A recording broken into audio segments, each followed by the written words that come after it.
എല്ലാവർക്കും സുഖമാണെന്ന് വിശ്വസിക്കുന്നു. ജൂൺ മാസത്തിൽ ഗ്യാസ് സിലിണ്ടറുകൾ ഉപയോഗിക്കുന്ന ആളുകൾ ശ്രദ്ധിക്കേണ്ട വളരെ പ്രധാനപ്പെട്ട കാര്യങ്ങളാണ് ഈ ഒരു വീഡിയോയിൽ നിങ്ങളുമായി പങ്കുവെക്കുന്നത്. ജൂൺ മാസത്തെ ഗ്യാസ് വില പൊതുമേഖലാ എണ്ണ കമ്പനികൾ പ്രഖ്യാപിച്ചു. ക്രൂഡ് ഓയിൽ വില ഇടിഞ്ഞത് പരിഗണിച്ച് വാണിജ്യ ആവശ്യത്തിനുള്ള LPG സിലിണ്ടർ, അതായത് 19 കിലോഗ്രാം തൂക്കം വരുന്ന ഹോട്ടലുകളിലും മറ്റും ഉപയോഗിക്കുന്ന സിലിണ്ടറിന്റെ വില വെട്ടിക്കുറച്ചു. അതേസമയം വീടുകളിൽ ഉപയോഗിക്കുന്ന സിലിണ്ടർ, അതായത് 14.2 കിലോഗ്രാം ഗ്യാസിന്റെ വില കുറയ്ക്കാൻ എണ്ണ കമ്പനികൾ തയ്യാറായില്ല. കഴിഞ്ഞ മാസം 50 രൂപ വർദ്ധിപ്പിച്ചിരുന്നു. വാണിജ്യ സിലിണ്ടറിന്റെ വില 25 രൂപയാണ് സിലിണ്ടറിന് കുറച്ചിട്ടുള്ളത്. വില കുറവ് ഇന്ന് പ്രാബല്യത്തിൽ വന്നു. ഇതോടെ കൊച്ചിയിലെ വില 1729 രൂപ 50 പൈസയാണ്. കോഴിക്കോട് 1761 രൂപ 50 പൈസ, തിരുവനന്തപുരത്ത് 1750 രൂപ 5 പൈസയുമാണ്. വീട്ടാവശ്യത്തിനുള്ള സിലിണ്ടറിന്റെ വില കുറക്കാൻ എണ്ണക്കമ്പനികൾ തയ്യാറായില്ലെന്ന് മാത്രമല്ല, ഇക്കഴിഞ്ഞ ഏപ്രിൽ 7-ന് 50 രൂപ കൂട്ടുകയും ചെയ്തിരുന്നു. 2024 മാർച്ച് 8 വനിതാ ദിനത്തോടനുബന്ധിച്ച് കേന്ദ്ര സർക്കാർ ഗാർഹിക സിലിണ്ടറിന് 100 രൂപ കുറച്ചിരുന്നു. വനിതകൾക്കുള്ള സമ്മാനമായിട്ടാണ് ഇത് എന്നാണ് അന്ന് പ്രധാനമന്ത്രി പറഞ്ഞത്. നിലവിൽ കൊച്ചിയിൽ 860 രൂപയാണ് ഗാർഹിക സിലിണ്ടറിന്റെ വില. 861 രൂപയാണ് കോഴിക്കോട്. തിരുവനന്തപുരത്ത് 862 രൂപയാണ്. മലപ്പുറത്ത് 871 രൂപ 50 പൈസയാണ്. വീടുകളിലേക്ക് ഗ്യാസ് സിലിണ്ടറുകൾ എത്തിക്കുമ്പോൾ 5 കിലോമീറ്റർ ചുറ്റളവിൽ സൗജന്യമായിട്ട് ഡെലിവറി ചെയ്യണം എന്ന് നിർബന്ധമുണ്ട്. അതിന് ഗ്യാസ് ബുക്ക് ചെയ്യുകയും ബില്ല് ചോദിച്ചു വാങ്ങുകയും ചെയ്യാൻ വേണ്ടി എല്ലാവരും ശ്രദ്ധിക്കുക. ഗ്യാസ് ഉപയോഗിക്കുന്നവർ അറിഞ്ഞിരിക്കേണ്ട മറ്റൊരു അറിയിപ്പിലേക്ക് വന്നാൽ, ഗ്യാസ് മുടങ്ങാതെ ലഭിക്കുന്നതിന് വേണ്ടി EKYC ചെയ്യുന്ന കാര്യം എല്ലാവരും ശ്രദ്ധിക്കുക. അക്ഷയ കേന്ദ്രങ്ങളിൽ എത്തിയും മൊബൈൽ ആപ്പ് ഉപയോഗിച്ചും ഗ്യാസ് ഏജൻസികളിൽ എത്തിയും EKYC ചെയ്യാവുന്നതാണ്. ഗ്യാസ് സിലിണ്ടറുകൾ ഉപയോഗിക്കുന്നവർ അറിഞ്ഞിരിക്കേണ്ട മറ്റൊരു പ്രധാനപ്പെട്ട കാര്യം, ഇന്ന് ഗ്യാസ് സിലിണ്ടറുകൾ ഇല്ലാത്ത വീടുകൾ ഇല്ല എന്ന് തന്നെ പറയാം. ഗ്യാസ് കണക്ഷൻ വ്യാപിക്കുന്നതോടെ അതുമൂലമുള്ള അപകടങ്ങളും വർദ്ധിച്ചു വരികയാണ്. മാരകങ്ങളായിട്ടുള്ള അപകടങ്ങളാണ് പലപ്പോഴും ഉണ്ടാകാറുള്ളത്.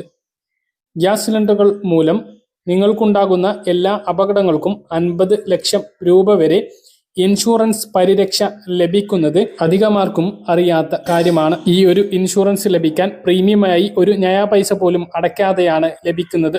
പക്ഷേ ചില കാര്യങ്ങൾ ശ്രദ്ധിച്ചാൽ മാത്രമേ ഇൻഷുറൻസ് പരിരക്ഷ ലഭിക്കുകയുള്ളൂ. ആ കാര്യങ്ങളാണ് ഇനി സൂചിപ്പിക്കുന്നത്. ഒരാൾ ഏത് ഏജൻസി മുഖേനയും ഗ്യാസ് കണക്ഷൻ എടുക്കുന്ന സമയം മുതൽ തന്നെ അയാൾക്കും അയാളുടെ കുടുംബങ്ങൾക്കും ഇൻഷുറൻസ് പരിരക്ഷ ലഭിക്കും. എന്നാൽ അപകടത്തെ തുടർന്ന് ഇൻഷുറൻസ് ലഭിക്കണം എങ്കിൽ നമ്മളാരും ഇതുവരെ ശ്രദ്ധിക്കാത്ത ചില കാര്യങ്ങൾ ശ്രദ്ധിക്കേണ്ടതുണ്ട്. ഇതിൽ ഏറ്റവും പ്രധാനപ്പെട്ടത് സിലിണ്ടറുകളുടെ കാലാവധിയാണ്. വാങ്ങുന്ന എല്ലാ വസ്തുക്കൾക്കും എക്സ്പയറി ഡേറ്റ് ഉള്ളതുപോലെ തന്നെ സിലിണ്ടറുകൾക്കും അതുണ്ട്. എല്ലാ സിലിണ്ടറുകളിലും അത് കൃത്യമായി രേഖപ്പെടുത്തിയിട്ടും ഉണ്ടാകും. നമ്മൾ സിലിണ്ടറുകൾ മാറ്റി വാങ്ങുന്ന സമയത്ത് ഈ കാര്യം പ്രത്യേകം ശ്രദ്ധിക്കണം. കാലാവധി രേഖപ്പെടുത്തിയിരിക്കുന്നത് കണ്ടുപിടിക്കാൻ കഴിഞ്ഞില്ല എങ്കിൽ ഗ്യാസ് കൊണ്ടുവരുന്ന ആളുടെയോ വിതരണ കമ്പനിയുടെയോ സഹായം തേടാം.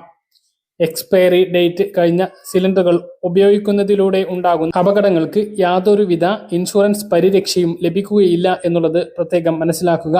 ഗ്യാസ് സിലിണ്ടറുകളുടെ കാലാവധി എന്നുവരെയാണ് എന്ന് മനസ്സിലാക്കാൻ എളുപ്പമാണ്.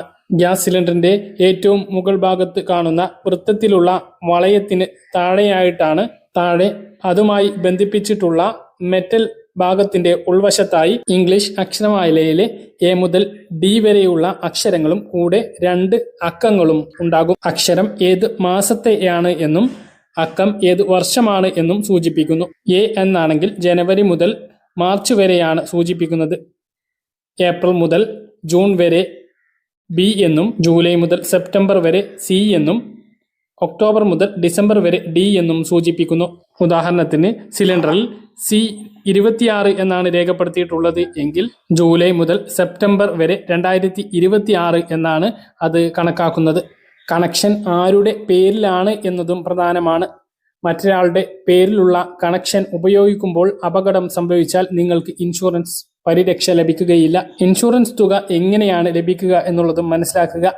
ഗ്യാസ് സിലിണ്ടർ വഴിയുണ്ടാകുന്ന അപകടത്തിൽ മരണം സംഭവിച്ചാൽ മാത്രമാണ് 50 ലക്ഷം രൂപ നഷ്ടപരിഹാരം ലഭിക്കുക.